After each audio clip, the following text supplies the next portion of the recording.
पूरी दुनिया में इजरायली सेना अपने मॉडर्न हथियारों के नाम से जानी जाती है। ऐसा कहा जाता है कि इजरायली सेना के पास ऐसे ऐसे ताकतवर हथियार हैं जो एक झटके में दुश्मन का काम तमाम कर दें। लेकिन 7 अक्टूबर 2023 से शुरू हुए गाजा युद्ध ने इजराइल की सैन्य ताकत पर भट्टा लगाया है। इतने संसाधन होने के बावजूद भी आईडीएफ को कानो कान हमास के हमले की पहले से कोई खबर नहीं लगी।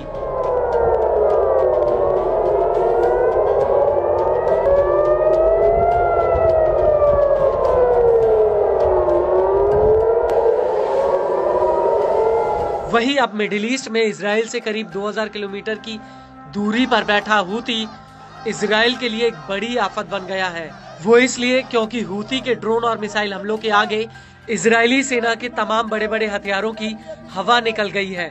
दरअसल आईडीएफ के पास एयर डिफेंस सिस्टम, आयरन डोम और एरोड एयर डिफेंस सिस्टम है, जिनको लेकर कहा जाता है कि आसमान में अगर परिंदा भी पर मारे तो इजराइल के इन एयर डिफेंस सिस्टम्स को पता चल जाता है।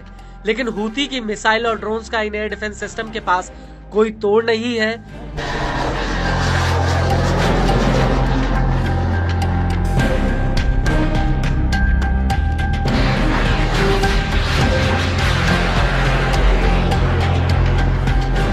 और अब नौबत ये आ गई है कि इजराइल को हूती के हमलों से बचने के लिए अमेरिकी एयर डिफेंस सिस्टम्स का सहारा लेना पड़ रहा है। दरअसल अब आईडीएफ ने हूती की मिसाइलों को रोकने के लिए अमेरिका के terminal high altitude area defence यानी थर्ड एयर डिफेंस सिस्टम को इजराइल के भीतर तैनात किया है।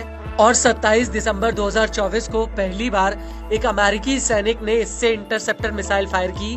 दरअसल यह मिसाइल हूती द्वारा फायर की गई एक मिसाइल को हवा में मार गिराने के लिए दागी गई थी। इसको लेकर एक वीडियो भी सामने आया है जिसमें मिसाइल दागते वक्त एक अमेरिकी सैनिक ये कहता हुआ नजर आ रहा है कि मुझे 18 सालों से इस दिन का इंतजार था।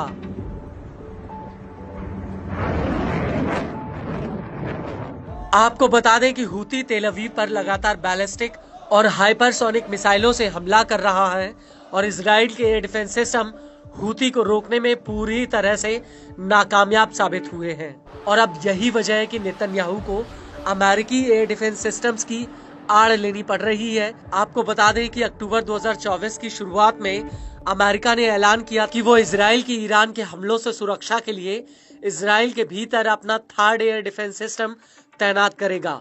इसके अलावा पेंटागन ने ये भी कहा था कि वो इस एयर डिफेंस सिस्टम के साथ करीब 100 सैनिकों को भी इजराइल भेजेगा जो इस एयर डिफेंस सिस्टम को ऑपरेट करेंगे।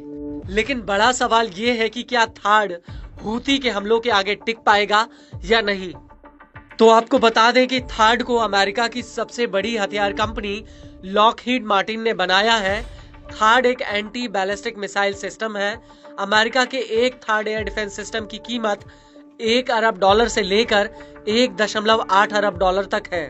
इसकी इंटरसेप्टर मिसाइलों की रेंज 150 से 200 किलोमीटर तक है। यह सिस्टम पृथ्वी के भीतर और पृथ्वी के बाहर के वातावरण में मिसाइलों का पता लगा सकता है। थर्ड को चलाने के लिए करीब 95 सैनिकों की जरूरत होती है। इसमें 6 ट्रकों पर लॉन्चर्स तैनात होते हैं जिनमें प्रत्येक लॉन्चर में 8 मिसाइलें होती हैं, यानी कुल 48 इंटरसेप्टर मिसाइलें। यह एयर डिफेंस सिस्टम कम दूरी, मध्यम दूरी और अंतर मध्यम दूरी की मिसाइलों को काफी ऊंचाई से मार गिराने में सक्षम है। इसका रेडार सिस्टम बेहद ही ताकतवर है और हर लॉन्चर की रीलोडिंग में करीब 30 मिनट का समय लगता है।